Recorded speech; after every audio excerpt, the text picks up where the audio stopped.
आज देवेंद्र फडणवीस ने महाराष्ट्र के मुख्यमंत्री पद की शपथ ली। उनके साथ एकनाथ शिंदे और अजित पवार ने उप मुख्यमंत्री पद की शपथ ली है। मुंबई के आजाद मैदान में हुए भव्य समारोह में राज्यपाल सीपी राधाकृष्णन ने इन तीनों नेताओं को पद और गोपनीयता की शपथ दिलाई। शपथ ग्रहण में पीएम नरेंद्र मोदी, गृह मंत्री अमित शाह, नितिन गडकरी, शिवराज सिंह चौहान, योगी आदित्यनाथ, भजनलाल, चंद्रबाबू नायडू समेत अन्य राजनीतिक हस्तियां शामिल हुई।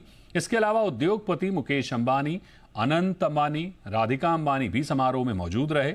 बॉलीवुड से शाहरुख खान, सलमान खान, संजय दत्त, माधुरी दीक्षित, रणवीर कपूर, रणवीर सिंह समेत अन्य हस्तियों ने इस भव्य आयोजन में शिरकत की। आपको बता दें कि रिजल्ट आने के बाद से बीजेपी एक सबसे बड़ी पार्टी बनकर उभरी थी। महायुति की जीत हुई थी। उसके बाद से 11 दिन से लगातार मंथन हो रहा था कि इस बार महाराष्ट्र में महायुति में मुख्यमंत्री कौन बनेगा। हालांकि मोटे तौर पर यह कहा जा रहा था कि देवेंद्र फडणवीस ही मुख्यमंत्री बनेंगे, लेकिन एकनाथ शिंदे की नाराजगी कहीं ना कहीं दिख रही थी, विभागों को लेकर नाराजगी कहीं ना कहीं दिख रही थी। ऐसे में 11 दिनों में कड़े मंथन के बाद बीजेपी के बड़े नेताओं के इंटरवेंशन के बाद फाइनली देवेंद्र फडणवीस मुख्यमंत्री पद की शपथ ले चुके हैं। डिप्टी सीएम एकनाथ शिंदे हैं और डिप्टी सीएम अजित पवार भी हैं। और इस बीच देवेंद्र फडणवीस की पत्नी अमृता फडणवीस ने क्या कुछ कहा है, आपको सुनाते हैं। रिजल्ट जो थे वो उसका सबने सम्मान किया और ये सम्मान ही लोगों का सम्मान होता है। मुझे खुशी है महायुति ने इसका सम्मान करते हुए जो भी आगे निर्णय लिया वो आज आपके सामने है। लाडली बहनों ने बहुत बड़ा प्रतिसाद दिया जो है महायुति को। अब 2100 रुपए देने की जो बात हुई थी, आपको लगता है कि कब तक ये निर्णय ले लेना चाहिए, क्योंकि आप महिला हैं तो आप ज़्यादा बेहतर जो है महिलाओं की बात समझ। मुझे लगता है हमारे नेता सक्षम है, उन्हें लोगों की पल्स पता है, तो वो जरूर ही लोकार्पित निर्णय जल्द ही लेंगे। तो आपको बता दें कि एक शानदार सफर रहा देवेंद्र फडणवीस का। बात चाहे एकनाथ शिंदे की हो, अजित पवार की हो, एक लंबे राजनीतिक सफर के बाद ये जो मौका है आज शपथ ग्रहण समारोह का, उसमें एक बार आपको हम लेकर चलते हैं देवेंद्र फडणवीस के सियासी सफर की ओर। आपको बताते हैं कि किस तरह से 1992 से लेकर अब तक देवेंद्र फडणवीस ने अपना सियासी सफर किस तरह से आगे उनका बढ़ता हुआ दिखा। 1992 में नागपुर नगर पालिका में देवेंद्र फडणवीस पार्षद चुने गए। उसके बाद 1997 में नागपुर के मेयर चुने गए, 2 बार मेयर रहे। 1999 से लगातार विधायक रहे हैं। 2013 में महाराष्ट्र बीजेपी के अध्यक्ष चुने गए। 2014 में मुख्यमंत्री बने। उसके बाद 2019 में महाराष्ट्र के मुख्यमंत्री रहे। 2020 में बिहार चुनाव के लिए उनको बीजेपी ने प्रभारी बनाया।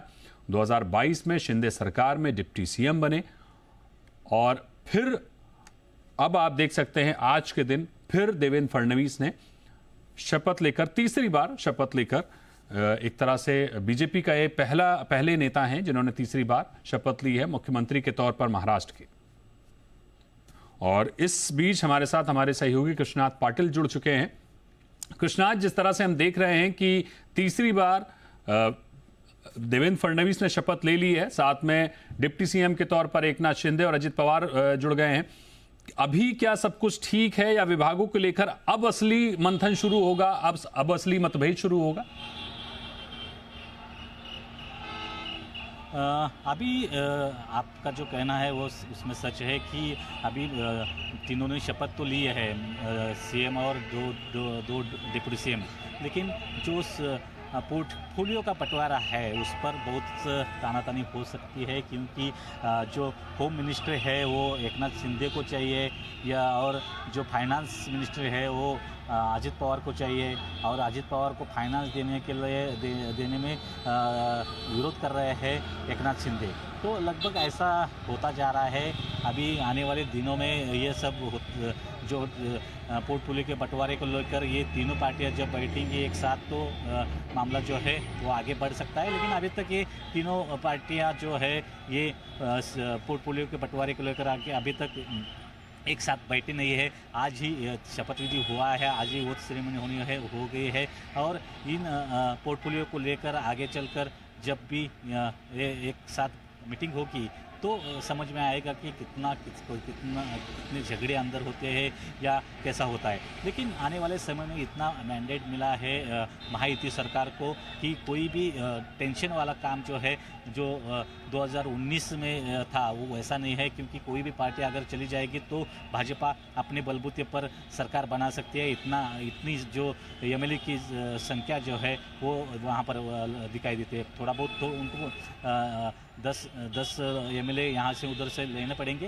लेकिन जिस तरह से 2019 की स्थिति थी वैसा नहीं है। स्ट्रांगली जो बहुमत है वो मविया के पास, महायुति सरकार के पास है। और देवेंद्र फडणवीस जो इतने एक्सपीरियंस लीडर है, उनका अनुभव जो है वो आने वाले समय में जिस तरह से जितने भी आश्वासन दिए थे, क्योंकि पार्टी सत्ता लाने के लिए बहुत सारे जो योजनाएं हैं वो पूरी करनी होगी, क्योंकि लाडली बहन को बोला है कि कृष्णात इस पे सवाल ये उठता है कि ठीक है, शपथ हो गई, विभागों को लेकर जाहिर तौर पर मतभेद बनेंगे क्योंकि आसार दिख भी रहे हैं। क्या मैं समझना आपसे चाहूंगा कि इस बार बीजेपी मजबूती में है, तो क्या बीजेपी दबाव में आएगी या आगे की ओर सोचते हुए जो विभाग मांगे जा रहे हैं दे देगी? क्या आसार क्या दिख रहे हैं आपको? आपने बोला वही सच है कि बीजेपी मजबूत है। तो और जो 100% का नारा 2029 के लिए अमित शाह ने दिया था वो इस साल इसी टाइम 2024 में ही पूरा हो गया है लगभग। तो आने वाले समय में बीजेपी को इन दोनों पार्टियों को कितना झेलना पड़ेगा ये लगता है, क्योंकि जिस तरह से शिंदे अभी भी बात चल रहे हैं कि पोर्टफोलियो को लेकर, होम मिनिस्टर को लेकर, तो आने वाले समय में बीजेपी कितना इन दो पार्टियों को, शिवसेना और राष्ट्रवादी, इन दोनों पार्टियों को किस तरह से हैंडल करती है। क्योंकि जिस तरह से जितनी भी अलग अलग स्टेट में देखा जाए तो रीजनल पार्टियों को बीजेपी ने जिस तरह से हैंडल किया है, उनको समाप्त करने का कोशिश किया है। इसीलिए उद्धव ठाकरे ने बीजेपी को छोड़कर कांग्रेस के साथ और राष्ट्रवादी कांग्रेस के साथ गई थी। तो आने वाले समय कहा सकता है कि इनका जो पोर्टफोलियो की डिमांड है वो किस तरह से ये पूरी करते हैं, क्योंकि 2022 में एकनाथ शिंदे ने शिवसेना छोड़कर अपने 40 विधायक के साथ और 50 विधायक के साथ यहाँ बिल्कुल आए थे, तो उनको सीएम बनाया था। लेकिन अभी उसकी जरूरत नहीं है। अभी थोड़ा ठीक है। कृष्णात, एक और सवाल ये होगा कि तमाम हमने देखा मेहमान आए थे, अति विशिष्ट अतिथि आए थे, बात चाहे दूसरे राज्यों के मुख्यमंत्री की हो, बीजेपी का केंद्रीय नेतृत्व पूरा मौजूद था। क्या अब ये सब वापस जा चुके हैं या आज की शाम ये पूरा नेतृत्व एक साथ बैठेगा, आगे के विभागों पर भी चर्चा हो सकती है? क्या चल क्या रहा है? सारे जो इतना बड़ा जमावड़ा हुआ था ये क्या वापस जा रहे हैं, जा चुके हैं, या फिर अभी आज की रात कुछ खास होने वाला? वैसा तो नहीं है, कोई मीटिंग वगैरह ऐसा रखा नहीं है। जो जितने भी इतने 19 स्टेट के सीएम आए थे, अमित शाह आए थे, पंतप्रधान आए थे, पंतप्रधान तो चले गए। अभी अमित शाह और जेपी नड्डा ये दोनों भी एयरपोर्ट के लिए सह्याद्री गेस्ट हाउस से निकल पड़े हैं। तो ऐसी कोई बड़ी मीटिंग जो है वो नहीं है, लेकिन तीनों की कैबिनेट मीटिंग जो है वो मंत्रालय में अभी चल रही है। उसके बाद एक प्रेस कॉन्फ्रेंस वहाँ पर होगी। उसके बाद एकनाथ शिंदे जो है बाला साहेब ठाकरे का कुलाबा में जो स्टैच्यू है वहाँ पर आएंगे। लेकिन ऐसी बड़ी मीटिंग जो है वो आज तो नहीं रखी गई है। कैबिनेट मीटिंग जो है वो जो प्रोटोकॉल के अनुसार हो रही है। उसके बाद पॉलिटिकल मीटिंग या पोर्टफोलियो के बंटवारे को लेकर कोई मीटिंग नहीं है। शुक्रिया करेंगे कृष्णात आपका हमारे साथ जुड़ने के लिए, इस पूरी जानकारी को बताने के लिए।